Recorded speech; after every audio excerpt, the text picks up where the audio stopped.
National पर।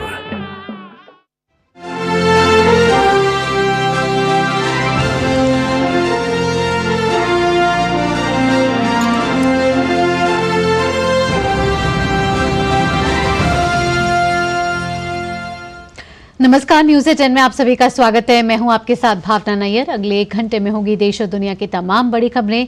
ED की गिरफ्तारी के खिलाफ दिल्ली के मुख्यमंत्री अरविंद केजरीवाल की याचिका पर दिल्ली हाईकोर्ट अब से कुछ देर बाद सुनवाई करेगा। देखना होगा कि उन्हें राहत मिलती है या नहीं। इसके अलावा खबरें होंगी 24 की चुनौती से जुड़ी हुई, साथ ही अंतर्राष्ट्रीय खेल और कारोबार से जुड़ी खबरों पर भी नजर डालेंगे। संवाददाताओं से लेंगे बड़ी खबरों पर तमाम अपडेट। शुरुआत करते हैं न्यूज़ 10 की हेडलाइंस के साथ। ईडी की गिरफ्तारी के खिलाफ अरविंद केजरीवाल की याचिका पर दिल्ली हाईकोर्ट में सुनवाई आज। मनी लॉन्ड्रिंग मामले में 21 मार्च को हुई थी केजरीवाल की गिरफ्तारी। पहले चरण के लोकसभा चुनाव के लिए नामांकन का आज आखिरी दिन। बिहार की 4 सीटों पर गुरुवार तक दाखिल कर सकते हैं नामांकन। 30 मार्च तक वापस ले सकते हैं नाम। 19 अप्रैल को मतदान। नितिन गडकरी और भूपेंद्र यादव समेत कई नेता भर रहे हैं पर्चा। भाजपा और टीएमसी ने जारी की स्टार प्रचारकों की सूची। मध्य प्रदेश, बिहार और पश्चिम बंगाल में प्रधानमंत्री, गृह मंत्री और जेपी नड्डा समेत 40 दिग्गजों को प्रचार का कमान सौंपा गया। वहीं पश्चिम बंगाल की मुख्यमंत्री ममता बनर्जी समेत 40 प्रमुख नेता मांगेंगे पार्टी के लिए वोट। शिवसेना के उद्धव बाला साहेब ठाकरे ग्रुप ने खोले पत्ते। महाराष्ट्र में घोषित किए 16 उम्मीदवारों के नाम।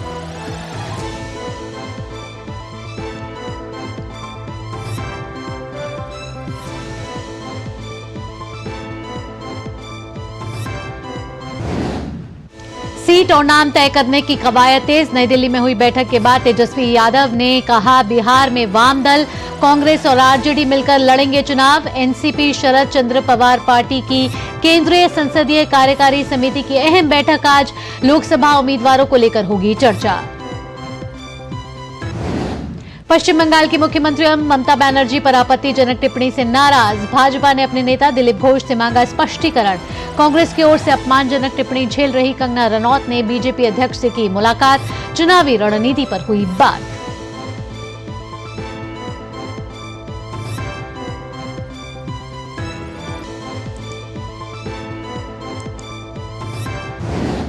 अंतर्राष्ट्रीय खबरों में अमेरिका के बाल्टीमोर में पुल ढहने से 6 लोगों की मौत। अगली सूचना तक बंदरगाह पर जहाजों की आवाजाही निलंबित। राष्ट्रपति बाइडेन ने कहा, संघीय सरकार करेगी तबाह हुए पुल का पुनर्निर्माण।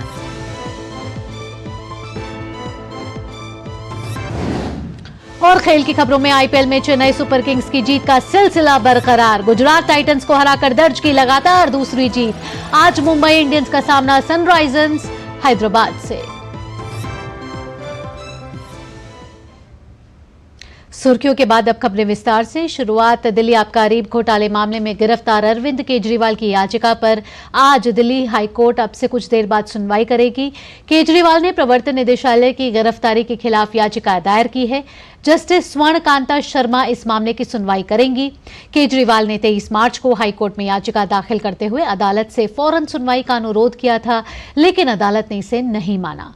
अरविंद केजरीवाल को ईडी ने 21 मार्च को गिरफ्तार किया था और अगले दिन 22 मार्च को पीएमएलए कोर्ट ने उन्हें 28 मार्च तक ईडी की हिरासत में भेज दिया था। ईडी दावा कर रही है कि केजरीवाल दिल्ली उत्पाद शुल्क नीति घोटाले मामले में मुख्य साजिशकर्ता थे। ईडी से पहले सीबीआई इस मामले में केस दर्ज कर चुकी है। जुलाई 2022 को उपराज्यपाल वीके सक्सेना ने सीबीआई जांच की सिफारिश की थी। इस मामले में मनीष सिसोदिया और संजय सिंह पहले से ही जेल में बंद हैं। बीआरएस विधायक और तेलंगाना के पूर्व मुख्यमंत्री के चंद्रशेखर राव की बेटी के कविता भी अब तिहाड़ जेल में बंद हैं। तो केजरीवाल को क्या आज राहत मिलेगी या नहीं, हमारे संवाददाता नीरज सिंह हमारे साथ जुड़ चुके हैं नई दिल्ली से। नीरज, क्या ईडी कस्टडी से आज अरविंद केजरीवाल को राहत मिल सकती है? अब से कुछ देर बाद हाई कोर्ट इस पर सुनवाई करने वाला है।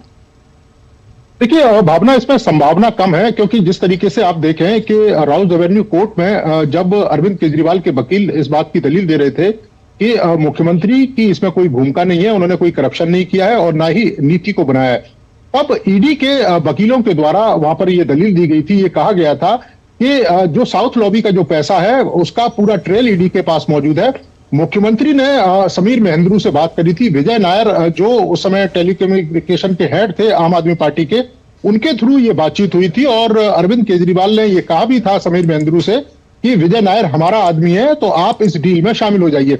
उसके बाद के कविता की जो लॉबी है, खासतौर से जो साउथ लॉबी है, इसमें इस डील में शामिल हुई थी और 100 करोड़ की जो रकम है वो अरविंद केजरीवाल की पार्टी को दी गई थी और उसमें कुछ नेताओं के पास भी वो पैसा पहुंचा था, विजय नायर के पास पैसा पहुंचा था और इसके साथ साथ गोवा इलेक्शन में उस पैसे का जो प्रयोग है वो किया गया था। ये तमाम जानकारी ईडी के पास मौजूद है, मैं सबूत के साथ। यही कारण है कि राउज एवेन्यू कोर्ट में भी अरविंद केजरीवाल के वकीलों ने यह दलील दी थी कि उनकी गिरफ्तारी अवैध तरीके से की गई है, दिल्ली के मुख्यमंत्री हैं, उनको गिरफ्तार नहीं किया जाना चाहिए था। लेकिन उसके बावजूद भी राउज एवेन्यू कोर्ट ने अरविंद केजरीवाल को ईडी की रिमांड में भेजा था। 28 मार्च तक ईडी की रिमांड में है। अब अरविंद केजरीवाल ने हाई कोर्ट का रुख किया है और हाई कोर्ट में ये अपील दायर की है कि उनकी जो गिरफ्तारी है वो अवैध है और इसके अलावा जो रिमांड उनको ली गई है ईडी के द्वारा वो भी अवैध है। इन दोनों ही मामलों में जो हाई कोर्ट है वो सुनवाई करेगा 11 बजे के बाद। संभावना इसकी बहुत ज्यादा नहीं लग रही है कि अरविंद केजरीवाल को कोई राहत मिलेगी, क्योंकि ईडी की तरफ से जो पुख्ता सबूत हैं वो कोर्ट के सामने पेश किए गए। अब देखना होगा कि अरविंद केजरीवाल जब 11 बजे के बाद उनकी सुनवाई होगी तो आखिर अदालत का रुख क्या रहता है, लेकिन संभावना बहुत कम दिखाई दे रही है भावना इस मामले में अरविंद केजरीवाल को राहत मिलने की। जी नीरज, अरविंद केजरीवाल की अगर बातों पर ध्यान दे तो वो हमेशा से ये कहते रहे हैं कि ईडी का जो समन आ रहे थे या ईडी ने उन्हें जिस कस्टडी में लिया है वो हमेशा से वो कहते आ रहे हैं कि ये अवैध है। साथ ही साथ हमने देखा कि वो उन्होंने सुप्रीम कोर्ट में भी कुछ दिन पहले याचिका दायर की थी, उसके बाद वो वापस ले ली थी। तो किस तरीके से आगे की कानूनी प्रक्रिया रह सकती है? देखिए, सुप्रीम कोर्ट में इन्होंने जरूर गिरफ्तारी के खिलाफ जो याचिका है वो दायर की थी, लेकिन उसके बाद इनको ये पता लगा कि सुप्रीम कोर्ट से अगर राहत नहीं मिली तो निचली अदालत और इसके अलावा हाई कोर्ट में भी उनको कोई राहत नहीं मिलेगी। इसलिए उन्होंने ऑप्शन के तौर पर सबसे पहले हाई कोर्ट का जो रुख है वो किया। लेकिन अब देखना होगा कि हाई कोर्ट का जो रुख है वो अरविंद केजरीवाल के लिए क्या रहता है। दूसरी सबसे बड़ी बात है कि अगर आज उनकी जमानत याचिका अगर रिजेक्ट हो जाती है या हाई कोर्ट का जो रुख है अरविंद केजरीवाल की तरफ नहीं दिखाई देता है तो उनके पास ऑप्शन रहेंगे कि वो सुप्रीम कोर्ट जा सकते हैं। लेकिन सबसे बड़ी बात है कि ईडी की तरफ से ये दलील दी जा रही है, कोर्ट में भी, राउज एवेन्यू कोर्ट में भी दलील दी गई थी और ये कहा भी गया था कि 9 सम्मन अरविंद केजरीवाल को भेजे गए थे, लेकिन 9 सम्मन में अरविंद केजरीवाल ने हर एक सम्मन का ये कहा कि ये जो सम्मन है वो अवैध है और राजनीति के तहत ये सम्मन दिए जा रहे हैं। 10वां सम्मन लेकर जब ईडी अरविंद केजरीवाल के घर पर पहुंची थी, वहां पर उनसे पूछताछ भी हुई, कई सारे जो तथ्य हैं वो खंगाले गए, उनके फोन को भी जब्त किया गया। उसके बाद भी अरविंद केजरीवाल ईडी के सवालों के जवाब नहीं दे रहे थे, सहयोग नहीं कर रहे थे, इस लिहाज से उनको गिरफ्तार किया गया था। अभी भी अगर आप देखें तो पिछले 3-4 दिनों से अरविंद केजरीवाल से लगातार पूछताछ हो रही है, लेकिन ईडी का यह कहना है कि अरविंद केजरीवाल पूछताछ में सहयोग नहीं कर रहे हैं और ना ही कोई जानकारी साझा कर रहे हैं ईडी के लिए। तो इसलिए अरविंद केजरीवाल की जो मुश्किलें आने वाले दिनों में बढ़ सकती है कि अगर वो ठीक तरीके से ईडी के सवालों के जवाब नहीं देंगे। अब देखना होगा कि आज जो हाईकोर्ट सुनवाई करेगा उसका रुख क्या रहता है अरविंद केजरीवाल की याचिका पर। ठीक नीरज, इन तमाम जानकारियों के लिए आपका बहुत बहुत धन्यवाद। तो अब से कुछ देर बाद दिल्ली के मुख्यमंत्री और आम आदमी पार्टी के संयोजक अरविंद केजरीवाल की याचिका पर दिल्ली हाईकोर्ट सुनवाई करेगा, जिसमें दिल्ली के मुख्यमंत्री अरविंद केजरीवाल ने ईडी में हिरासत की जो ली गई है 28 मार्च तक उनको, उसकी याचिका दी है उस गिरफ्तारी के खिलाफ। अब से कुछ देर बाद देखना होगा कि दिल्ली हाईकोर्ट क्या सुनवाई में क्या फैसला सुनाता है। अब बढ़ते हैं आगे। दिल्ली बीजेपी के अध्यक्ष वीरेंद्र सचदेवा आज दिल्ली पुलिस कमिश्नर से सुबह अब से कुछ देर बाद 11 बजे मुलाकात करने वाले हैं। ये मुलाकात केजरीवाल के ईडी रिमांड से दिए जा रहे आदेश के बारे में है। इस दौरान सचदेवा कोई बड़ा खुलासा भी कर सकते हैं। आगे बढ़ते हैं। विदेशी मुद्रा उल्लंघन मामले में ईडी ने crappy Korean shipping and logistics private limited और इसके निदेशकों विजय शुक्ला एवं संजय गोस्वामी के दिल्ली, हैदराबाद, मुंबई, कुरुक्षेत्र और कोलकाता स्थित ठिकानों पर छापे मारे हैं। एजेंसी ने 2.54 करोड़ रुपए की नकदी बरामद की है। इसका एक हिस्सा वॉशिंग मशीन से जब्त किया गया है। आपत्तिजनक दस्तावेज और डिजिटल उपकरण की जब्ती के साथ ईडी ने 47 बैंक खाते भी फ्रीज कर लिए हैं। उधर दिल्ली सरकार ने विधानसभा का विशेष सत्र आज बुलाया है। सदन के विशेष सत्र में दिल्ली सरकार की स्वास्थ्य सेवाओं को लेकर चर्चा होगी। स्वास्थ्य मंत्री सौरभ भारद्वाज ने मुख्य सचिव को अस्पतालों और मोहल्ला क्लिनिक को लेकर मिल रही शिकायतों की रिपोर्ट के साथ उससे निपटने के लिए बनाई गई कार्य योजना के साथ तलब किया है। पहले यह सत्र 22 मार्च को बुलाया गया था। सत्र बुलाने का मुख्य उद्देश्य दिल्ली के अस्पतालों और मोहल्ला क्लिनिक में दवाइयों की कमी के साथ जांच संबंधित दिक्कतों को लेकर था, जिस पर स्वास्थ्य मंत्री ने मुख्य सचिव को मौजूदा स्थिति के साथ उसकी कार्य योजना के साथ तलब किया था। 21 मार्च की रात मुख्यमंत्री केजरीवाल की गिरफ्तारी के चलते 22 मार्च को सदन की कार्यवाही को स्थगित करके 27 मार्च को सदन बुलाया गया है। और अब खबर धार भोजशाला से। धार के ऐतिहासिक भोजशाला का हाईकोर्ट के निर्देश पर एएसआई टीम द्वारा लगातार सर्वे कार्य किया जा रहा है। आज छठे दिन भी सर्वे का काम जारी है। सर्वे के लिए भारतीय पुरातत्व सर्वेक्षण की एक टीम धार में भोजशाला परिसर पहुंच चुकी है। परिसर के अंदर प्रवेश करने से पहले सभी की जांच की गई। इस दौरान परिसर के चारों ओर भी सुरक्षा के पुख्ता इंतजाम किए गए हैं। अदालत के निर्देश पर एएसआई 22 मार्च से भोजशाला का वैज्ञानिक आधार पर सर्वे कर रही है। जानकारी के अनुसार सर्वे में विशेषज्ञ अधिकारियों के विभिन्न दल परिसर में अलग अलग कार्यों को अंजाम दे रहे हैं। परिसर के अंदरूनी स्ट्रक्चर, स्तंभों, शिलालेख की बारीकी से परीक्षण कर केमिकल, ब्रश और मशीन का उपयोग करते हुए सैंपल लिए जा रहे हैं। परिसर के बाहर की ओर भी मिट्टी की खुदाई कर कुछ स्थानों को चिन्हित किया गया है और वैज्ञानिक विधि से परीक्षण किया जा रहा है। सदानंद वसंत दाते को राष्ट्रीय जांच एजेंसी यानी एनआईए का महानिदेशक नियुक्त किया गया है। वे 1990 बैच के महाराष्ट्र कैडर के आईपीएस अधिकारी हैं। वहीं राजीव कुमार शर्मा को पुलिस अनुसंधान एवं विकास ब्यूरो का महानिदेशक बनाया गया है। वे 1990 बैच के राजस्थान कैडर के आईपीएस अधिकारी हैं। साथ ही पीयूष आनंद को राष्ट्रीय आपदा प्रतिक्रिया बल यानी एनडीआरएफ के महानिदेशक के रूप में नियुक्त किया गया है। पीयूष आनंद 1991 बैच के उत्तर प्रदेश कैडर के आईपीएस अधिकारी हैं। यहां रुक रहे एक छोटे से ब्रेक के लिए। ब्रेक के बाद भी खबरों का सिलसिला जारी रहेगा। साल, बरस और सदी नहीं, एक युग गुजर जाएगा। उम्र न पूछो वंडर की, जब फर्क नजर आएगा। वंडर सीमेंट, फर्क नजर आएगा। कोविड ने हम लोगों को work from home and flexibility दोनों सिखा दी। Handling my job responsibilities and अपना घर। एनपीएस भी इसी तरह फ्लेक्सिबल है। इन्वेस्टमेंट ऐप के थ्रू अपना अकाउंट इजीली ओपन किया और अब उसी ऐप के थ्रू अपना अकाउंट फुल्ली ऑपरेट कर रहा हूँ। कोई रिस्ट्रिक्शन नहीं है, किसी भी समय लॉग इन कर सकता हूँ और अपने इन्वेस्टमेंट की अमाउंट चेंज भी कर सकता हूँ। जितना पॉसिबल होता है उतना अपने इनकम से बचाता हूँ और अपने एनपीएस अकाउंट में इन्वेस्ट करता हूँ। अपने बेहतर कल को सुनिश्चित करने के लिए एनपीएस जरूरी है। साल, बरस और सदी नहीं, एक युग गुजर जाएगा। उम्र न पूछो वंडर की, जब फर्क नजर आएगा। वंडर सीमेंट, फर्क नजर आएगा। यारो, शादी तो मैं प्रीति से ही करूंगा। कॉलेज टॉप करके अच्छी सी नौकरी लूंगा। झट से प्रीति को प्रपोज कर दूंगा और फैमिली हॉलिडे स्पेन में। वाह यार, मैं तेरी प्लानिंग का बड़ा फैन हूं। तू आज ही एसबीआई में अपना सेविंग्स अकाउंट ओपन कर ले और अपने स्पेन हॉलिडे की सेविंग शुरू कर दे। एसबीआई सेविंग्स अकाउंट के साथ पाइए सेफ, सिक्योर, कन्वीनियंट बैंकिंग और ग्रेट कस्टमर सर्विस। एसबीआई, देश का फैन।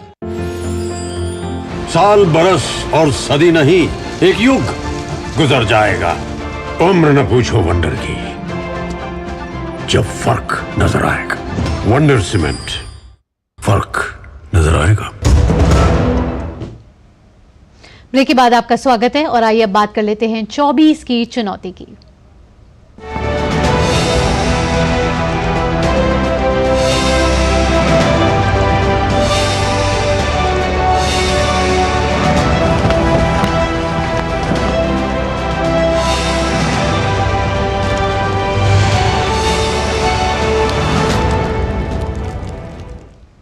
लोकसभा चुनाव के पहले चरण के नामांकन का आज आखिरी दिन है। पहले चरण में 102 सीटों में चुनाव होना है, जिसमें से 98 सीटों पर नामांकन का आज अंतिम दिन है।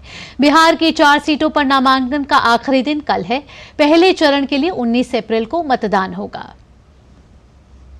तो पहले चरण के नामांकन का आज आखिरी दिन है और कई बड़े दिग्गज नेता आज अपना पर्चा भरेंगे। और ज्यादा जानकारी के साथ हमारे संवाददाता ऋषि सिंह भी हमारे साथ जुड़ चुके हैं। ऋषि, आपसे ताज़ा अपडेट लेना चाहेंगे। नामांकन की प्रक्रिया पहले चरण की कुछ देर में शुरू हो जाएगी। 102 सीटें हैं। पहले चरण का चुनाव सबसे ज़्यादा महत्वपूर्ण है क्योंकि सबसे ज़्यादा सीटों पर चुनाव पर मतदान इसी दिन होने वाला है। कौन से बड़े नेता हैं जो आज पर्चा भरने वाले हैं?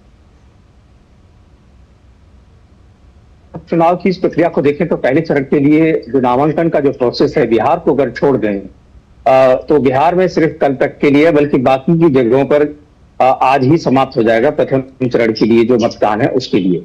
और हम जानते हैं कि इन सभी इलाकों में जबकि पहले चरण के लिए 102 सीटों पर मतदान होना है, करीब 21 राज्य इस पूरे प्रोसेस में शामिल होंगे मतदान में, तो जिसमें तमाम जो दिग्गज हैं वो प्रथम चरण में जो आते हैं, जो चुनाव लड़ रहे हैं, वो या तो अपना नामांकन दाखिल कर चुके हैं या आज जो बचे हुए हैं वो आज कर देंगे।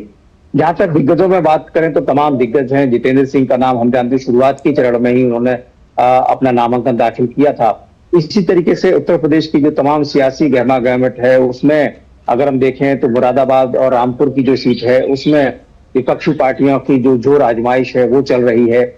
अगर मेरठ की बात करें तो अरुण गोविल जो रामायण में राम का किरदार जिन्होंने निभाया था, वो हालांकि अगले चरण में मतदान है, लेकिन वहां पर भी जो प्रोसेस है वो जैसे ही शुरू होगा वो अपना नामांकन दाखिल करेंगे। तो ऐसे तमाम नाम धीरे धीरे आ रहे हैं। जो लिस्ट आ रही है उनमें नाम पता चल रहे हैं कि कौन कौन से दिग्गज हैं, कैसे कैसे वो अपना नामांकन दाखिल करेंगे। इस पूरे प्रोसेस में हमने देखा है कि नामांकन वो प्रक्रिया है जिसमें जो उम्मीदवार हैं उन्हें इस बात का ख्याल रखना होता है कि जो चुनाव आयोग के जो दिशा निर्देश हैं, खासतौर से जो अपनी संपत्ति से लेकर और पूरा अपना चरित्र का ब्यौरा उन्हें देना होता है, इससे संबंधित जो साक्ष्य होते हैं वो उन्हें प्रस्तुत करने होते हैं और कोई भी जानकारी छुपाने पर उनका जो पर्चा दाखिल किया जाता है वो निरस्त भी किया जा सकता है। और इसी वजह से स्क्रूटिनी के लिए 2 दिन का समय रखा जाता है और स्क्रूटिनी के बाद मौका होता है कि वो अपना नाम वापस ले सकते हैं। और इसी चरण में हम देखेंगे 2 दिनों बाद जब नाम वापसी की तारीख होगी उसके बाद ये तय हो जाएगा प्रथम चरण के लिए 30 तारीख के बाद कि कौन कौन से लोग चुनावी मैदान में है और तभी अंततोगत्वा ये तय हो पाता है कि जो मुकाबला है किन किन लोगों के बीच में है। लेकिन ये चुनावी जो प्रक्रिया है, इस प्रक्रिया में हम कह सकते हैं कि आज वो प्रक्रिया पूरी हो रही है जिसमें प्रथम चरण के लिए जो नामांकन का जो प्रोसेस है वो आज शाम तक चलेगा और उसके बाद सिर्फ स्क्रूटिनी और नाम वापसी का ही अवसर मिलेगा। कुल मिलाकर सियासी जो पारा है धीरे धीरे बढ़ रहा है। तमाम जगहों से जानकारी आ रही है कि जो राजनीतिक दलों के जो स्टार कैंपेनर हैं, जैसे अगर उत्तर प्रदेश में बात करें तो योगी आदित्यनाथ आज से संभवतः अपना चुनावी अभियान शुरू कर सकते हैं। तमाम रैलियां वो शुरू करने वाले हैं। प्रधानमंत्री की भी रैलियां होंगी। उसी तरीके से विपक्ष के नेता हैं, राहुल गांधी की रैलियां हैं, खड़गे की रैलियां हैं। इन सबका अभी धीरे धीरे ब्यौरा सामने आने वाला है क्योंकि ये जो शुरुआती चरण में जब नामांकन का प्रोसेस होता है इसमें सबसे बड़ी जद्दोजहद यही होती है कि कौन किस पार्टी से सीट हासिल करता है और कैसे उसका नामांकन दाखिल होने के बाद जो अंतिम प्रक्रिया है वो पूरी होती है स्क्रूटिनी के बाद। उसके बाद जो मुकाबला होता है उसके लिए वो अलग अलग तरीके से अपने अपने इलाकों में प्रभाव जमाने के लिए रैलियां और रोड शो करते हैं। जी ऋषि, अगर मुख्य पार्टियों की बात करें या फिर मुख्य दल की बात करें, भाजपा की बात करें, एनडीए की बात करें, कांग्रेस की बात करें या इंडी गठबंधन की बात करें, तो कितनी 102 सीटों पर चुनाव होने वाले हैं, मतदान होने वाला है 19 अप्रैल को, तो कितनी कितनी सीटों पर चुनाव लड़ रही हैं ये पार्टियां? देखिए, जहां तक चुनावी पार्टियों की बात करें तो हर चाहे वो एनडीए गठबंधन हो या INDIA का जो गठबंधन है, इन सभी गठबंधनों की जो कोशिश यही है कि वो हर पार्टी की, जैसे बड़ी पार्टी की कोशिश होती है कि वो ज्यादा सीटों पर चुनाव लड़े और जबकि वो दूसरे अपने जो सहयोगी दल हैं उनको कम सीटें देना चाहते हैं। और इसी वजह से हमने खासतौर से INDIA के जो गठबंधन में हमने देखा कि वहां पर गठबंधन बहुत ज्यादा प्रभावी रूप से बनता हुआ दिखाई नहीं दिया और कहीं पर वो गठबंधन में है तो कहीं विरोध में भी है। अब अगर इन इलाकों में देखें तो वो इलाके हैं, अगर जम्मू कश्मीर से लेकर तमिलनाडु तक आता है इलाका और वहीं पर पश्चिम से लेकर नॉर्थ ईस्ट तक के इलाके इस प्रथम चरण के मतदान में आते हैं और जिसमें 21 राज्य हैं। 21 राज्य कह सकते हैं कि जो 28 राज्यों की संख्या में, और अगर इसमें हम केंद्र शासित इलाकों को भी देख लें तो एक बड़ा चंक है जो कि पहले चरण में ही समाप्त हो रहा है। और इसमें हम देखें तो जो साउथ का इलाका है उसमें कांग्रेस की अगर संख्या को लिहाज से देखें तो उन्होंने ज्यादातर सीटों पर अपने आप को कम रखा है और गठबंधन को ज्यादा दिया है। उसके अब जैसे अगर हम बात करें बीजेपी के लिए तो बीजेपी का जो इलाका है खासतौर से जो नॉर्दर्न इंडिया है उसमें उनके पास बड़ी संख्या में उनके उम्मीदवार इस चुनावी मैदान में प्रथम चरण में मैदान में होंगे। जी ऋषि, इन तमाम जानकारियों के लिए आपका बहुत बहुत धन्यवाद। बुलेटिन में आगे बढ़ते हैं। भाजपा ने 3 राज्य मध्य प्रदेश, बिहार और पश्चिम बंगाल के लिए अपने स्टार प्रचारकों के नाम तय कर लिए हैं। तीनों राज्यों में 40 स्टार प्रचारकों के नामों की सूची जारी की गई है। बात करें अगर मध्य प्रदेश लोकसभा चुनाव की, तो यहां के लिए स्टार प्रचारकों की लिस्ट जारी कर दी गई है। 40 स्टार प्रचारकों के नाम वाली इस लिस्ट में प्रधानमंत्री नरेंद्र मोदी, केंद्रीय गृह मंत्री अमित शाह, बीजेपी अध्यक्ष जेपी नड्डा समेत 6 राज्यों के मुख्यमंत्रियों के नाम शामिल हैं। सूची के मुताबिक 7 केंद्रीय मंत्री भी मध्य प्रदेश के स्टार प्रचारक बनाए गए हैं।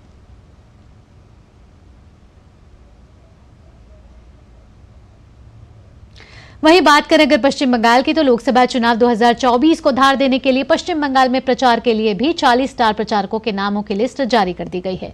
बीजेपी स्टार प्रचारकों की लिस्ट में फिल्म अभिनेता मिथुन चक्रवर्ती और पार्टी के आईटी सेल के प्रमुख अमित मालविया का नाम भी शामिल है। पीएम मोदी और प्रमुख केंद्रीय नेताओं के अलावा शुभेंदु अधिकारी, दिलीप घोष, स्वप्न दासगुप्ता, मुफूजा खातून, रुद्रनील घोष, अमिताभ चक्रवर्ती, सुकुमार राय, सिद्धार्थ तिर्की, देवाश्री चौधरी सहित कई बड़े नाम पार्टी के पक्ष में प्रचार कर पार्टी उम्मीदवारों के लिए वोट मांगेंगे, जो राज्य में पार्टी उम्मीदवारों के लिए प्रचार कर उनके पक्ष में जीत का माहौल बनाएंगे। और आइए बात कर लेते हैं बिहार के स्टार प्रचारकों की। तो बिहार में लोकसभा चुनाव प्रचार के लिए बीजेपी ने स्टार प्रचारकों की लिस्ट भी जारी कर दी है। इस लिस्ट में कुल 40 नेताओं को शामिल किया गया है। सूची में प्रधानमंत्री नरेंद्र मोदी के साथ अमित शाह, जेपी नड्डा, राजनाथ सिंह, नितिन गडकरी, एमपी के सीएम डॉक्टर मोहन यादव, बिहार के दोनों डिप्टी सीएम सम्राट चौधरी, विजय सिन्हा के नाम शामिल किए गए हैं।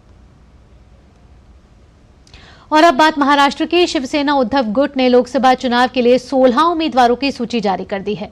महाराष्ट्र में महाविकास अघाड़ी के बीच सीटों के बंटवारे से पहले ही शिवसेना उद्धव गुट ने अपनी सूची जारी की है।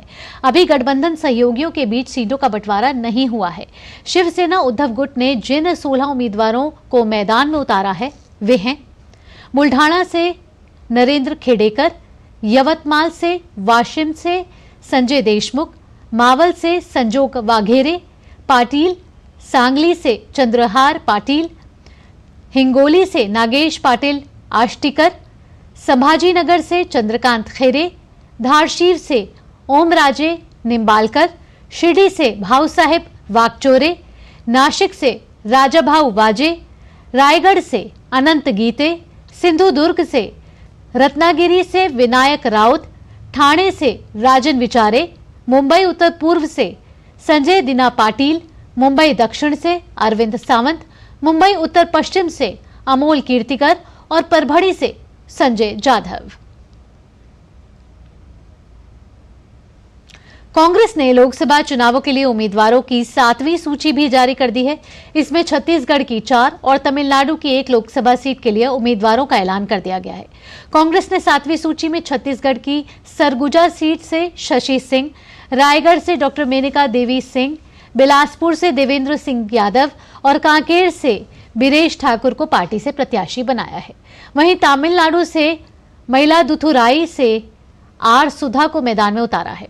अब तक पार्टी ने 194 उम्मीदवारों के नामों का ऐलान कर दिया है। और आज से उत्तर प्रदेश के मुख्यमंत्री योगी आदित्यनाथ पश्चिम यूपी में भाजपा के लिए चुनाव प्रचार की शुरुआत करेंगे। मुख्यमंत्री सबसे पहले 3 जिलों में प्रबुद्ध वर्ग के सम्मेलनों के साथ चुनाव प्रचार का आगाज करेंगे। मुख्यमंत्री चुनावी रैली से पहले प्रबुद्ध सम्मेलन के जरिए माहौल बनाएंगे। योगी आदित्यनाथ सबसे पहले मथुरा में प्रबुद्ध सम्मेलन को संबोधन करने के लिए मेरठ पहुंचेंगे। वहां चौधरी चरण सिंह विश्वविद्यालय में प्रबुद्ध जनों से संवाद करेंगे। इसके बाद गाजियाबाद में आयोजित प्रबुद्ध सम्मेलन को संबोधित करेंगे। 5 दिनों तक 15 जिलों में प्रबुद्ध सम्मेलनों के माध्यम से मुख्यमंत्री भाजपा के लिए चुनावी जमीन तैयार करेंगे। कल मुख्यमंत्री योगी आदित्यनाथ का बिजनौर, मुरादाबाद और अमरोहा में कार्यक्रम प्रस्तावित है। 29 मार्च को शामली, मुजफ्फरनगर और सहारनपुर और साथ ही 30 मार्च को मुख्यमंत्री बागपत, मोदीनगर, बुलंदशहर और गौतम बुद्ध नगर के प्रबुद्ध सम्मेलन में लोगों से संवाद करेंगे। 31 मार्च को मुख्यमंत्री बरेली, रामपुर और पीलीभीत में आयोजित सम्मेलन में भाग लेंगे। इन प्रबुद्ध सम्मेलनों के माध्यम से सीएम योगी प्रदेश सरकार के साथ साथ केंद्र सरकार की उपलब्धियों के बारे में भी विस्तार से जानकारी देंगे। लोकसभा चुनाव के लिए प्रचार अभियान जारी है। तमिलनाडु के दक्षिण चेन्नई से भाजपा उम्मीदवार तमिलिसाई सुंदरराजन ने चेन्नई के कोयम्बडू से अपना चुनाव अभियान शुरू किया है, जिसमें बड़ी संख्या में पार्टी के कार्यकर्ताओं के साथ स्थानीय लोग भी शामिल हुए हैं। इस दौरान उन्होंने बीजेपी को भारी मतों से विजयी बनाने की अपील की।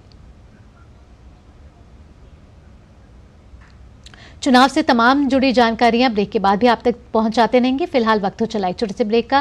ब्रेक के बाद भी खबरों का सिलसिला जारी रहेगा।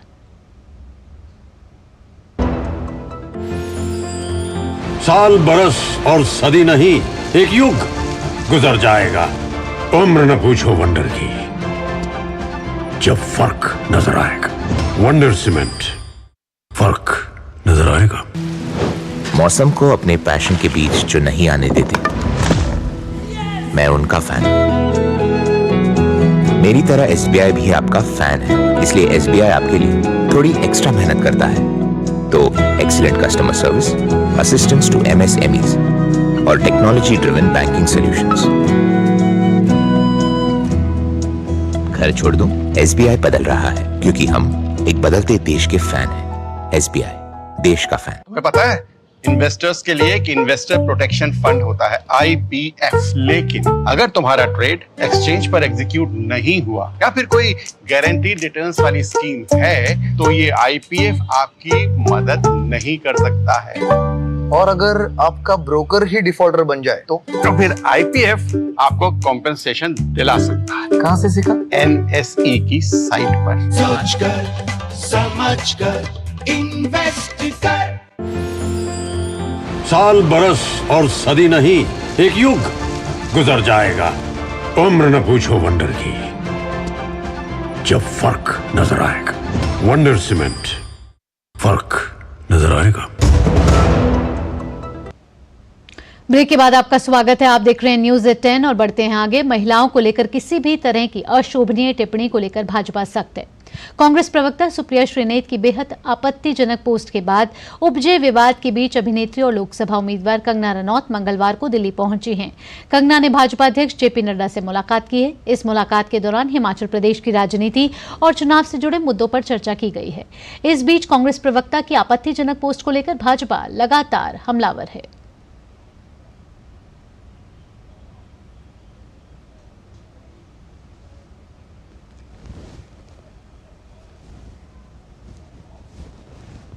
तो महिलाओं पर बयान को लेकर भाजपा लगातार सख्त है। उधर देखते हैं कि बीजेपी अध्यक्ष जेपी नड्डा ने दिलीप घोष को नोटिस थमाते हुए जवाब मांगा है कि उन्होंने बंगाल की मुख्यमंत्री ममता बनर्जी पर जो आपत्तिजनक टिप्पणी की है उस पर उनका क्या कहना है। दुर्गापुर बर्धमान से बीजेपी उम्मीदवार दिलीप घोष ने चुनावी अभियान के दौरान ममता बनर्जी पर अमर्यादित टिप्पणी की, जिसे लेकर बीजेपी नेतृत्व ने नाराजगी जताई है। जेपी नड्डा ने दिलीप घोष के बयान की कड़े शब्दों में आलोचना करते हुए पार्टी ऑफिस की ओर से पत्र जारी कर अपनी स्थिति स्पष्ट करने को कहा है, साथ ही सुधारात्मक कदम उठाने की सलाह दी है। दिलीप घोष के बयान के बाद टीएमसी हमलावर है। दिलीप घोष के इस बयान को टीएमसी ने नारी अस्मिता से जोड़ते हुए पार्टी चुनाव आयोग में शिकायत की थी।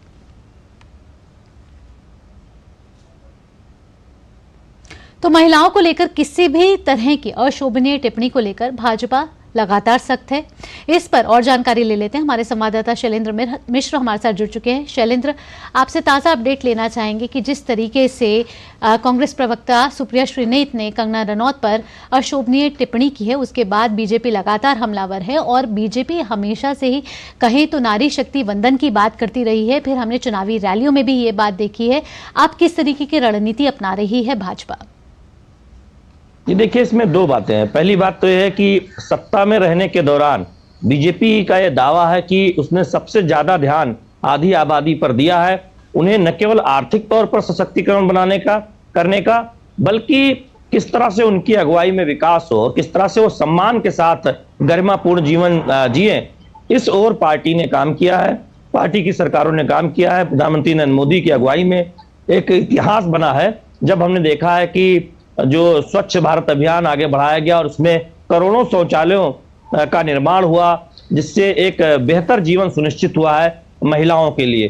दूसरी बात यह है कि आर्थिक सशक्तिकरण की तरफ आगे बढ़ा गया है। अब चुनाव जब प्रचार अब एक तरह से शुरू हो रहा है और जिस तरह की टिप्पणियां कांग्रेस पार्टी की तरफ से आई, और जब मंडी से बीजेपी के लोकसभा उम्मीदवार को लेकर कंगना रनौत को लेकर जो टिप्पणी की सुप्रिया सिन्हा ने, और बाद में सफाई में कहा कि उनके पासवर्ड का एक्सेस कई लोगों के पास है, तो ऐसे में उन्होंने वो ट्वीट एक्स पर पोस्ट नहीं किया था, तो इस तरह की सफाई भी उन्होंने दी। लेकिन सवाल उठता है कि कांग्रेस पार्टी के किसी बड़े नेता की तरफ से कोई खंडन या फिर सुप्रिया सिन्हा के बयान की या उनके जो उन्होंने सोशल मीडिया पोस्ट किया था उसकी निंदा करने का कोई वक्तव्य जारी नहीं हुआ। यह दिखाता है कि कांग्रेस पार्टी किस तरह से चुप्पी साध लेती है जब महिला अधिकारों की बात होती है, ये बीजेपी का कहना है। और दूसरी तरफ बीजेपी के एक नेता ने ममता बनर्जी, टीएमसी की जो मुखिया है, पश्चिम बंगाल की मुख्यमंत्री हैं, उनके खिलाफ जब एक बयान दिया मीडिया में, जब ये आया,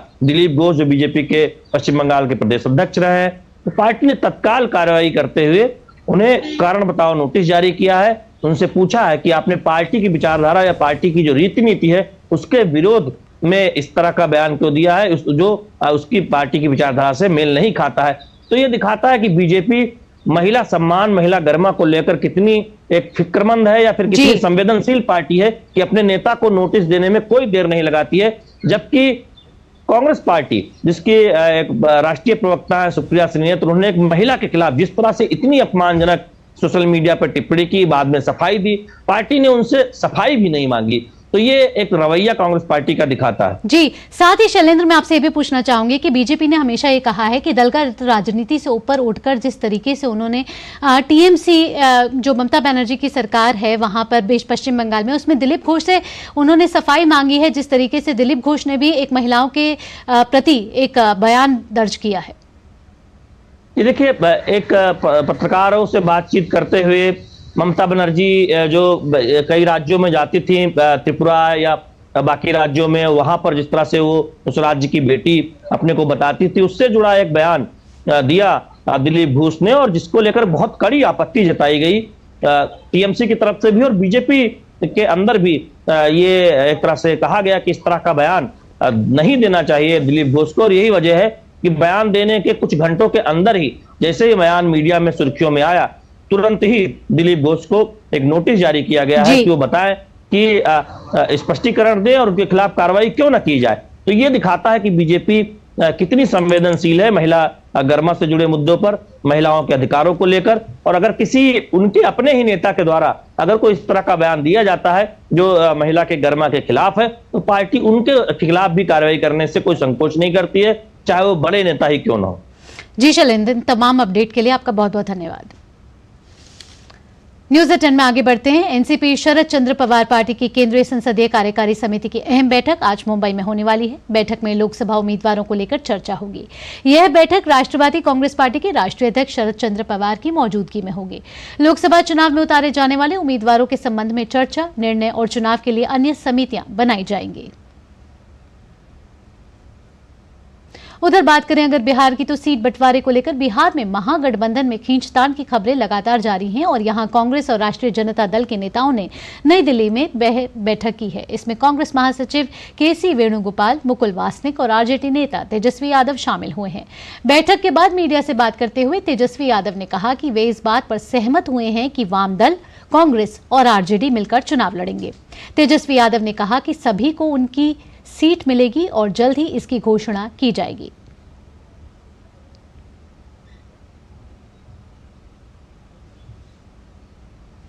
भारत में 47 लोकसभा की सीटें अनुसूचित जनजातीय वर्ग के लिए आरक्षित हैं। राज्यों वार देखें तो मध्य प्रदेश में सबसे ज्यादा 6 सीटें आरक्षित हैं। लेकिन केवल ये 6 सीटें ही नहीं, बल्कि जनजातीय वर्ग मध्य प्रदेश की अन्य सीटों पर भी सीधा असर डालता है। इस बार क्या है मध्य प्रदेश में जनजातीय वर्ग के मुद्दे और राजनीतिक दलों के दावे वायदे, ये रिपोर्ट देखिए हमारी खास। सबसे ज्यादा आदिवासी आबादी मध्य प्रदेश में निवास करती है।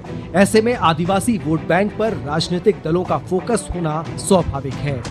1999 के चुनाव तक अविभाजित मध्य प्रदेश में 40 सीटें थीं, तब अनुसूचित जनजातीय वर्ग के लिए 9 सीटें आरक्षित थीं।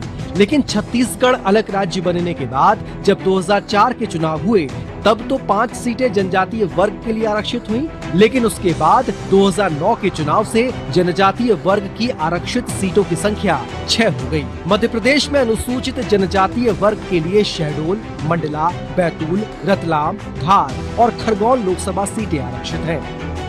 मध्य प्रदेश में निश्चित तौर पर आदिवासी बहुत बड़ा वोट बैंक है और बहुत बड़ा फैक्टर है। 6 सीटें मध्य प्रदेश में 29 में से आदिवासियों के लिए सुरक्षित सीटें हैं। और अगर हम बात करें तो मध्य प्रदेश की लगभग 21% आबादी, मतलब 1.5 करोड़ मतदाता, लगभग ये जो 1.5 करोड़ मतदाता हैं ये पूरे प्रदेश में स्कैटर्ड फैला हुआ है। ये बहुत बड़ा रोल प्ले करता है और चुनाव के परिणामों की दिशा मध्य प्रदेश में तय करने में बहुत बड़ी भूमिका है आदिवासियों की। मध्य प्रदेश की 6 जनजातीय वर्ग के लिए आरक्षित सीटों के पिछले चुनावों के परिणामों पर नजर डालें तो शहडोल सीट पर 1996 से लेकर 2004 तक के चुनावों में भाजपा जीती। 2009 में कांग्रेस को जीत मिली, लेकिन 2014 से लेकर अब तक भाजपा का कब्जा है। उधर मंडला में भी 1996 से लेकर 2004 के चुनावों में भाजपा को जीत मिली। 2009 में कांग्रेस जीती और फिर 2014 से लेकर अब तक भाजपा का कब्जा है। बैतूल में तो 1996 से लेकर अब तक भाजपा ही जीतती आ रही है। रतलाम सीट पर 1980 से 2009 के चुनाव तक कांग्रेस लगातार जीत रही है। 2014 में भाजपा के दिलीप सिंह भूरिया चुनाव जीते, लेकिन सांसद रहते दिलीप सिंह भूरिया का निधन होने के बाद 2015 में उपचुनाव हुए, जिसमें कांग्रेस ने फिर रतलाम सीट पर कब्जा कर लिया। लेकिन 2019 के चुनाव में मोदी लहर में रतलाम सीट भाजपा ने जीत ली। धार में 1996 में तो बीजेपी जीती, लेकिन 1998 और 99 के चुनाव में कांग्रेस को जीत हासिल हुई। 2004 में फिर से सीट बीजेपी के पास चली गई, तो 2009 में कांग्रेस ने फिर यहां से जीत हासिल कर ली। हालांकि 2014 से लेकर अब तक यहां भाजपा काबिज है। उधर खरगोन में 1989 से लेकर 1998 तक तो बीजेपी चुनाव जीती, लेकिन 1999 के चुनाव में कांग्रेस को जीत मिली। 2004 में भाजपा के कृष्ण मुरारी मोघे चुनाव तो जीते, लेकिन बाद में लाभ के पद के मुद्दे पर उन्हें सांसद के रूप में अयोग्य घोषित कर दिया गया। 3 साल बाद 2007 में उपचुनाव हुए, जिनमें भाजपा को कांग्रेस के हाथों हार झेलनी पड़ी। इसके 2 साल बाद 2009 में लोकसभा चुनाव हुए, जिसमें कांग्रेस को जीत मिली। फिर भाजपा ने लगातार अगले 2 आम चुनाव साल 2014 और 2019 में जीत हासिल की। चाहे जनजातीय आयोग को संवैधानिक दर्जे का विषय हो, जनजातीय क्षेत्र की शिक्षा, स्वास्थ्य के विषयों, सिकल सेल एनीमिया के विषय हो, पैसाइड के प्रावधान हो, उनकी शिक्षा और शिक्षा के विषय हो, जनजातीय संस्कृति की बात हो, नायक नायिकाओं मान सम्मान प्रतिमान की बात हो, भगवान बिरसा मुंडा जी के नाम पर अब तो जनजातीय गौरव दिवस है। तो ऐसी ढेर सारे विशेष और विशिष्ट कार्य हैं जो भारतीय जनता पार्टी की सरकार ने जनजातीय वर्ग के उत्थान के लिए किए। तो राष्ट्रपिता महात्मा गांधी के पच्चनों पर चलने वाली, उनके विचारों पर चलने वाली कांग्रेस, इसको आदिवासी भाई बहन अपनी मात्र संस्था के रूप में देखते हैं। कोशिश जरूर की भाजपा ने 1-2 बार बरगलाने की, लेकिन अब उनकी समझ में आ चुका है कि अगर इनको हम सत्ता में लाएंगे तो हमारे युवाओं को घसीट कर रोड पर मार डालेंगे, हमारी बहन बेटियों को 10 फुट गहरे गड्ढे में गाड़ देंगे, और जब गाड़ने वाला पता चलेगा तो भाजपा का कार्यकर्ता ही निकलेगा। मध्य प्रदेश की इन 6 आदिवासी सीटों पर इस बार भी मुकाबला टक्कर का नजर आ रहा है।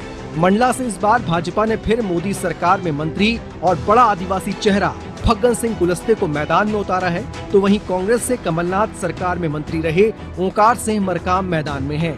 धार से भाजपा ने वर्तमान सांसद छतर सिंह दरबार का टिकट काटकर 2014 में चुनाव जीतने वाली सावित्री ठाकुर को फिर उम्मीदवार बनाया है, तो वहीं कांग्रेस ने इस बार यहां युवा चेहरा राधेश्याम मोबाइल को मैदान में उतारा है। खरगोन में भी कांग्रेस ने युवा आदिवासी चेहरा पोरलाल खरते पर दांव लगाया, तो वहीं भाजपा ने सिटिंग एमपी गजेंद्र पटेल को एक बार फिर मैदान में उतारा है। बैतूल से कांग्रेस और भाजपा ने अपने पिछले चुनाव के चेहरों पर ही दोबारा भरोसा जताया है। यहाँ पिछला चुनाव हार चुके आदिवासी कांग्रेस के प्रदेश अध्यक्ष रामू टेकाम और दुर्गादास उइके के बीच फिर मुकाबला है। शहडोल में भाजपा ने सिटिंग एमपी हिमाद्री सिंह को फिर टिकट दिया है, तो कांग्रेस ने फुंदेलाल मार्को को उम्मीदवार बनाया है। उधर रतलाम सीट से भाजपा ने राज्य के वन मंत्री नागर सिंह चौहान की पत्नी अनीता चौहान को प्रत्याशी बनाया है, तो वहीं कांग्रेस ने पूर्व केंद्रीय मंत्री कांतिलाल भूरिया को मैदान में उतारा है। अभी फिलहाल देश भर की अनुसूचित जनजातीय वर्ग के लिए आरक्षित सीटों में से 70% पर भाजपा काबिज है। मध्य प्रदेश की 6 अनुसूचित जनजातीय वर्ग के लिए आरक्षित सीटों पर भी भारतीय जनता पार्टी का कब्जा है। हालांकि आदिवासी इलाकों में कांग्रेस भी इस बार जोर लगा रही है, लेकिन जनजातीय वर्ग के लिए आरक्षित सीटों पर इस बार किसको बढ़त मिलेगी, ये तो लोकसभा चुनाव के परिणामों के बाद ही पता चलेगा। कैमरामैन गौरव निरगुड़कर के साथ Aditya Srivastava, DD news, Bhopal. News at 10 में आगे बढ़ते हैं। केंद्रीय मंत्री और नागपुर से भाजपा के उम्मीदवार नितिन गडकरी आज अपना नामांकन दाखिल करेंगे। नामांकन दाखिल करने से पहले उन्होंने अपने घर पर पूजा अर्चना की। तो भाजपा नेता नितिन गडकरी आज नागपुर सीट से नामांकन भरेंगे और इस नामांकन भरने से पहले नितिन गडकरी ने अपने परिवार और कार्यकर्ताओं समेत अपने आवास पर पूजा अर्चना की।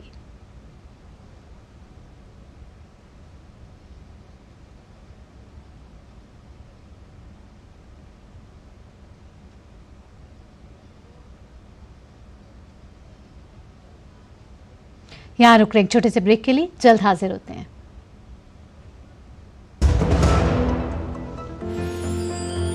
साल बरस और सदी नहीं, एक युग गुजर जाएगा। उम्र न पूछो वंडर की, जब फर्क नजर आएगा। वंडर सीमेंट, फर्क नजर आएगा। टेक स्टार्टअप सॉलिड था, प्लान था कड़क, करना था समथिंग ग्रेट, पर शुरू से प्रॉब्लम्स ने घेरा यूं कि बिजनेस हुआ अपना लम्बेट। बिजनेस गुरु की जरूरत थी खास, सीधे गए SBI स्टार्टअप ब्रांच पे तो खुल गया success. Startup advisory and support SBI startup branch पे। साल बरस और सदी नहीं, एक युग गुजर जाएगा। उम्र न पूछो वंडर की, जब फर्क नजर आएगा। वंडर सीमेंट, फर्क नजर आएगा। ब्रेक के बाद आपका स्वागत है और आइए बढ़ते हैं आगे और खबर कारोबार जगत से है। भारत का चालू खाता घाटा, करंट अकाउंट डेफिसिट तीसरी तिमाही यानी अक्टूबर-दिसंबर 2023 में कम हो गया है। RBI के आंकड़े बताते हैं कि व्यापार घाटे में कमी की वजह से चालू खाते का घाटा कम हुआ है। तीसरी तिमाही में चालू खाते का घाटा $10.5 बिलियन यानी कि GDP का 1.2% दर्ज किया गया है, जबकि फाइनेंशियल ईयर 2024 के Q2 यानी कि दूसरी तिमाही में $11.4 बिलियन GDP का 1.3% का घाटा दर्ज किया गया था। देखते हैं खास रिपोर्ट। आर्थिक मोर्चे पर आरबीआई के ताजा आंकड़ों में अच्छी खबर आई है। देश के चालू खाते के घाटे में कमी दर्ज हुई है, जिसका मतलब ये है कि देश में विदेशी आयात पर निर्भरता कम हो रही है और निर्यात में इजाफा हो रहा है। जब किसी देश द्वारा आयात की जाने वाली वस्तुओं और सेवाओं का कुल मूल्य उसके द्वारा निर्यात की जाने वाली वस्तुओं और सेवाओं के मूल्य से अधिक होता है तो इसे चालू खाते घाटे की स्थिति कहते हैं। जानकारों का मानना है कि आने वाले दिनों में चालू खाता घाटा GDP के 1% के स्तर पर आ सकता है। आरबीआई के ताजा आंकड़ों में देश के चालू खाते के घाटे में कमी आई है। 2023-24 के अक्टूबर-दिसंबर तिमाही में ये घट करके $10.5 अरब पर आ गया। बीते साल अक्टूबर-दिसंबर तिमाही में ये $16.6 अरब के स्तर पर था। चालू खाते के घाटे के आंकड़े सकल घरेलू उत्पाद का 1.2% के स्तर पर दर्ज किया गया है। रिजर्व बैंक के मुताबिक ये चालू खाता घाटा बीते 2 साल में सबसे कम है। जुलाई-सितंबर तिमाही में ये $11.4 अरब के स्तर पर था और बीते साल इसी अक्टूबर-दिसंबर तिमाही में ये $16.8 अरब के स्तर पर था। आरबीआई के मुताबिक सर्विस सेक्टर में भी खासा उत्साह बढ़ाने वाली खबर आई। आरबीआई के ताजा आंकड़ों में सर्विसेज एक्सपोर्ट्स में 5.2% की बढ़ोतरी दर्ज की गई है। सॉफ्टवेयर, बिजनेस और ट्रैवल से जुड़ी सेवाओं में उछाल के कारण देश का सेवा क्षेत्र तेजी से विकास कर रहा है। रिजर्व बैंक ने बताया कि चालू खाते घाटे में आई उल्लेखनीय गिरावट के पीछे भी सेवा क्षेत्र की अहम भूमिका है। दूसरी अच्छी खबर यह है कि देश का विदेशी मुद्रा भंडार काफी तेजी से बढ़ा है। चालू वित्त वर्ष के तीसरी तिमाही में देश में आने वाले विदेशी मुद्रा भंडार में $6 अरब की वृद्धि हुई, जबकि 1 साल पहले इसी तिमाही में इसमें $11.1 अरब की वृद्धि हुई थी। दूसरी ओर प्रत्यक्ष विदेशी निवेश में $4.2 अरब का शुद्ध प्रवाह हुआ, जो कि 22-23 की तीसरी तिमाही के $2 अरब के मुकाबले दोगुने से भी ज्यादा है। तीसरी तिमाही के दौरान विदेशी पोर्टफोलियो निवेश भी $12 अरब को पार कर गया, जो 1 साल पहले इसी तिमाही में $4.6 अरब से ज्यादा है। Ajay Mishra, DD news, Delhi. और अब अंतर्राष्ट्रीय खबरों पर नजर डालते हैं। अमेरिका के बाल्टीमोर में पुल ढहने की घटना में सभी 6 श्रमिकों की मृत्यु हो गई है। ब्राउनर बिल्डर्स के कार्यकारी उपाध्यक्ष जेफरी प्रिट्जिकर ने कहा है कि कंपनी के 6 कर्मचारियों को मृत मान लिया गया है, जबकि एक कर्मचारी को अस्पताल में भर्ती कराया गया है। चालक दल पुल पर निर्माण किया जा रहा था जब टक्कर हुई, जिसके परिणाम स्वरूप पुल ढह गया। Coast guard rear admiral Shannon Gilreath ने कहा है कि लंबे समय तक चले राहत अभियान और पानी के तापमान के आधार पर उन्हें उम्मीद नहीं है कि कोई भी जीवित बचा होगा। अमेरिका के मैरीलैंड प्रांत के बाल्टीमोर में पटाप्स्को नदी पर बना ऐतिहासिक फ्रांसिस स्कॉट की पुल मंगलवार देर रात तकरीबन 1:30 बजे सिंगापुर के ध्वज वाले मालवाहक जहाज डाली के टकराने से गिर गया। राहत और बचाव कार्य को बुधवार की सुबह तक रोक दिया गया है। अमेरिका स्थित भारतीय दूतावास ने ट्वीट कर बाल्टीमोर में फ्रांसिस स्कॉट की ब्रिज पर हुई दुर्भाग्यपूर्ण घटना से प्रभावित सभी लोगों के प्रति संवेदना व्यक्त की है। साथ ही उन्होंने एक हॉटलाइन नंबर +1 202 717 1996 जारी कर कहा है कि दुर्घटना से प्रभावित सभी भारतीय नागरिकों जिन्हें सहायता की आवश्यकता है वह हमसे संपर्क कर सकते हैं। अमेरिकी राष्ट्रपति जो बाइडेन ने कहा है कि संघीय सरकार बाल्टीमोर में फ्रांसिस स्कॉट के ब्रिज का पुनर्निर्माण करेगी। इसके लिए संघीय सरकार पूरी लागत का भुगतान करेगी। उत्तरी कैरोलिना की यात्रा से पहले व्हाइट हाउस से बोलते हुए बाइडेन ने कहा कि उनका इरादा है कि संघीय सरकार टूटे हुए पुल के पुनर्निर्माण की पूरी लागत का भुगतान करेगी और उन्होंने उम्मीद जताई है कि कांग्रेस उनके प्रयास का समर्थन करेगी। विकीलीक्स के संस्थापक जूलियन असांजे ने कि अमेरिका प्रत्यर्पण पर लंदन हाई कोर्ट ने फिलहाल रोक लगा दी है। कोर्ट ने कहा है कि अमेरिका को यह आश्वासन देना चाहिए कि उन्हें मृत्युदंड का सामना नहीं करना पड़ेगा। अदालत ने अमेरिका को जवाब देने के लिए अपने फैसले को 3 हफ्तों के लिए टाल दिया है। विकीलीक्स के संस्थापक असांजे पर गोपनीय अमेरिकी सैन्य रिकॉर्ड और राजनीतिक केबलों को लीक करने का आरोप है, जबकि असांजे के वकीलों का तर्क है कि यह मामला राज्य प्रतिशोध का है। बुलेटिन में वक्त हो चला एक ब्रेक का। ब्रेक के बाद भी खबरों का सिलसिला जारी रहेगा।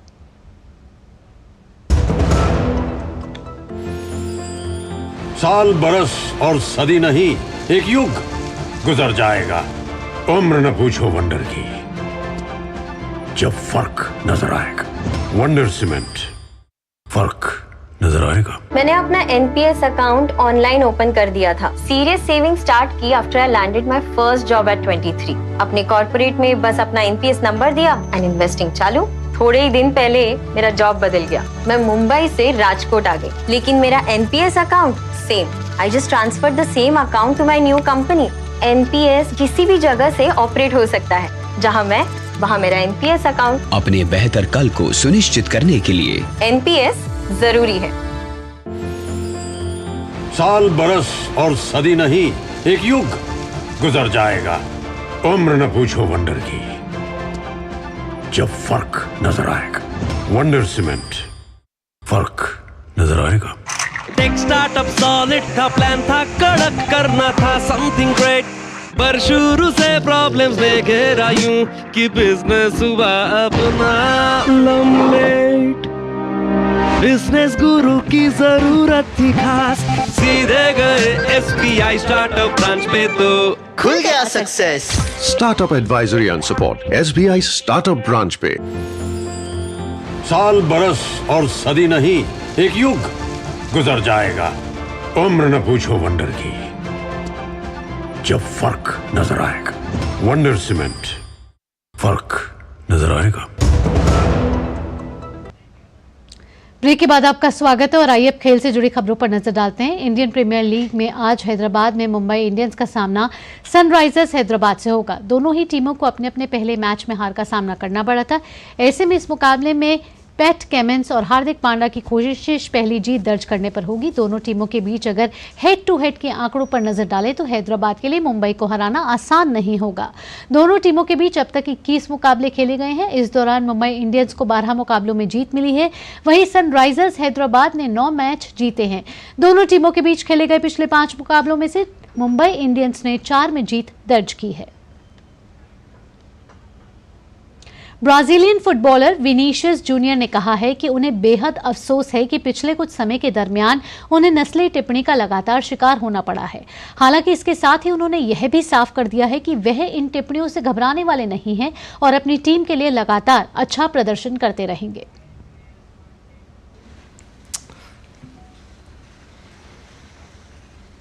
आंखों से छलक रहा ये आंसू यूं ही नहीं है।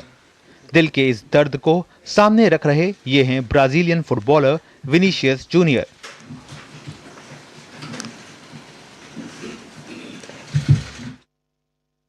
जिन पर हाल ही में फुटबॉल खेलने के दौरान नस्लवादी टिप्पणियां हुई। ये टिप्पणी किसी खिलाड़ी को किस कदर तोड़ देती है, उसकी यह तस्वीर है, जहां विनीशियस जूनियर एक प्रेस वार्ता के दौरान बेहद भावुक हो उठे। विनीशियस के मुताबिक उनके लिए फुटबॉल के खेल पर ध्यान रखना हर रोज मुश्किल होता जा रहा है, लेकिन उनका कहना है कि वो अपने परिवार के लिए इस खेल से खुद को अलग नहीं होने देंगे। मुझे रोज अपने खेल पर ध्यान लगाना पड़ रहा है, लेकिन मैं केवल फुटबॉल खेलना चाहता हूं। मैं अपने क्लब और अपने परिवार के लिए सब कुछ कर रहा हूं। देखिए, मैं बहुत तकलीफ में हूं, मुझे बहुत दुख है। कभी कभी मुझे बिल्कुल भी खेलने का मन नहीं करता, लेकिन मैं अपनी इस तकलीफ से लड़ता रहूंगा। विनीशियस इस बात से बेहद दुखी दिखाई दिए कि उन पर नस्लभेदी टिप्पणी की मार लगातार बढ़ती जा रही है। पिछले सीजन ऐसा 10 बार हुआ जब इस खिलाड़ी को खुद पर हुए नस्लभेदी टिप्पणी की शिकायत करनी पड़ी। देखिए, बहुत दुख होता है। हर दिन मुझे इस दौर से गुजरना पड़ता है। हर मैच के दौरान मुझ पर इस तरह की टिप्पणी होती है। मैं इसकी शिकायत करता हूं, लेकिन ये बढ़ती जा रही है। मुझे बहुत दुख है, लेकिन मुझे लगता है कि ये केवल स्पेन तक ही सीमित नहीं है, बल्कि पूरे विश्व में कहीं न कहीं ये बात है। नस्लभेदी टिप्पणी से भले ही विनीशियस दुखी हों, लेकिन एक बेहतरीन खिलाड़ी की तरह वह इस बात से भी लड़ना चाहते हैं। उनके मुताबिक स्पेन छोड़ने का कोई सवाल नहीं, क्योंकि अगर ऐसा उन्होंने किया तो उन पर टिप्पणी करने वालों के हौसले बुलंद होंगे। देखिए, मैंने इस बारे में कभी नहीं सोचा। मैं ऐसा नहीं करना चाहता, क्योंकि अगर मैं ऐसा करूंगा तो मैं अपने विरोधियों को ही मौका दूंगा, उनका ही हौसला बढ़ेगा। मैं यहीं पर रहूंगा और लड़ूंगा। मैं इस समय विश्व के बेहतरीन क्लब में हूँ। हम लगातार खिताब जीत रहे हैं। मैं कई गोल कर रहा हूँ, इसलिए जो लोग मुझ पर टिप्पणी कर रहे हैं वो भी लगातार मेरे चेहरे को देखते रहेंगे, आगे भी। जाहिर तौर पर विनीशियस जूनियर के हौसले को सलाम है, जो झुकना नहीं जानता। वैसे सच ये भी है कि नस्लभेदी टिप्पणी करने वाला समूह अज्ञानता के भंवर में है। ऐसे में उम्मीद यही रहेगी कि उस अज्ञानता पर विनीशियस का ये ज्ञान असर डाले और नस्लभेदी टिप्पणी करने वालों को सामाजिक ताने बाने की व्यवहारिकता का ज्ञान हो सके। Sports desk, TD news.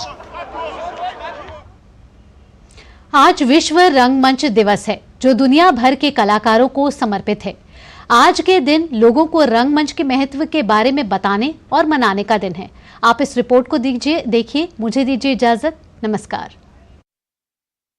आज विश्व रंगमंच दिवस है। रंगमंच ना केवल मनोरंजन का जरिया है, बल्कि ये लोगों को शिक्षित करने के साथ साथ प्रेरित करने का भी काम करता है।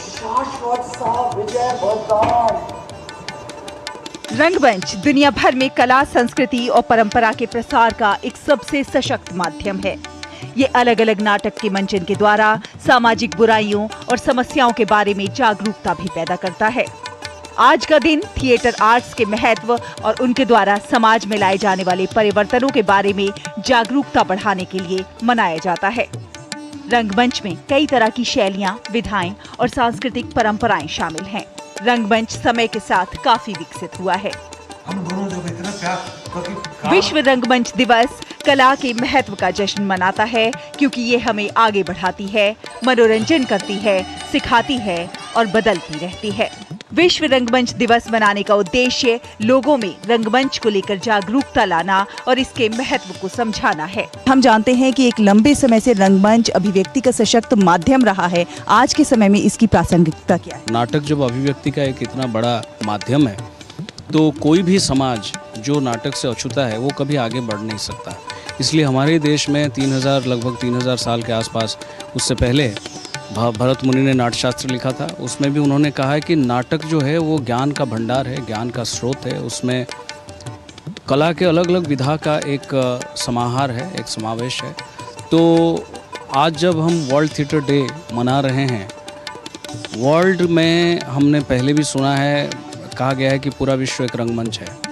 ये लोगों के लिए है, लेकिन हम रंगमंच में रंगकर्म करने वालों के लिए हमारे तो रंगमंच ही पूरा वर्ल्ड है। दुनिया भर में लाखों लोग थिएटर कला का आनंद लेते हैं। निर्माण में हफ्तों, यहाँ तक कि महीनों तक की तैयारी भी लग जाती है और इसके लिए सभी को मिलकर काम करना पड़ता है। नाटककार उत्तम कथानक, संवाद और क्रियाकलाप प्रस्तुत करता है। निर्देशक और अभिनेता चरित्र विकसित करते हैं और पंक्तियां लेखक की दृष्टि को उजागर करती हैं। निर्देशन, संगीत, रोशनी और कोरियोग्राफी पूरे शो को एक साथ लाती है। जैसे अभी OTT आ गया है, लोगों के हाथ में सिनेमा आ गया है, बट थिएटर की एक लाइव परफॉर्मेंस की जो खूबसूरती है, और जैसा हम बोलते हैं कि थिएटर जो है वो समाज का आईना है, तो एक जो थिएटर आर्टिस्ट है या फिर एक जो डायरेक्टर एक थिएटर पीस क्रिएट करता है, एक नाटक क्रिएट करता है, तो वो एक मैग्नीफाइंग ग्लास लेके समाज को देखता है, समाज में जो घट रहा है उसको अपने उस थिएटर मीडियम में लाने की कोशिश करता है और लोगों को अवेयर करता है। और एक बहुत अच्छे थिएटर आर्टिस्ट हैं, उन्होंने एक बहुत अच्छी बात कही थी कि ऑडियंस जो है वो एक दीपक लेके आता है थिएटर देखने या कोई नाटक देखने, और वहाँ जो अभिनेता होता है या जो डायरेक्टर होता है वो उस दीपक को जलाता है। रंगमंच देखने भी आते हो तो आप एक साथ आते हो, एक ग्रुप के साथ आते हो, किसी के साथ बैठना और किसी चीज़ को देखना और फिर उस मैसेज को ग्रैस्प करना, ये बहुत ही ज़्यादा इम्पॉर्टेंट है, जो कि हमारे बच्चों में, हम बड़ों से लेके हर किसी में ज़रूरी है। कहते हैं कि कलाकार जीवन के विभिन्न रूपों को अपने तरीके से दुनिया के सामने प्रस्तुत करता है। जिंदगी में किसी का मनोरंजन करना अगर सफल हो गया तो मानो कलाकार का जीवन सफल हो जाता है। थिएटर में समय के साथ कई बदलाव हुए हैं, लेकिन कहानी कहने और मानवीय अभिव्यक्ति का उसका मूल उद्देश्य आज भी वही है। आज दर्शकों के पास फिल्म, टेलीविजन और डिजिटल मीडिया सहित मनोरंजन के विविध विकल्प हैं, लेकिन प्रतिस्पर्धा के इस दौर में भी रंगमंच अपनी विश्वसनीयता के साथ दर्शकों तक अपनी पहुंच को हर दिन बढ़ा रहा है। दिल्ली से शहला निगार की रिपोर्ट, DD न्यूज। ए साजनी हो, ए साजनी हो, ए साजनी।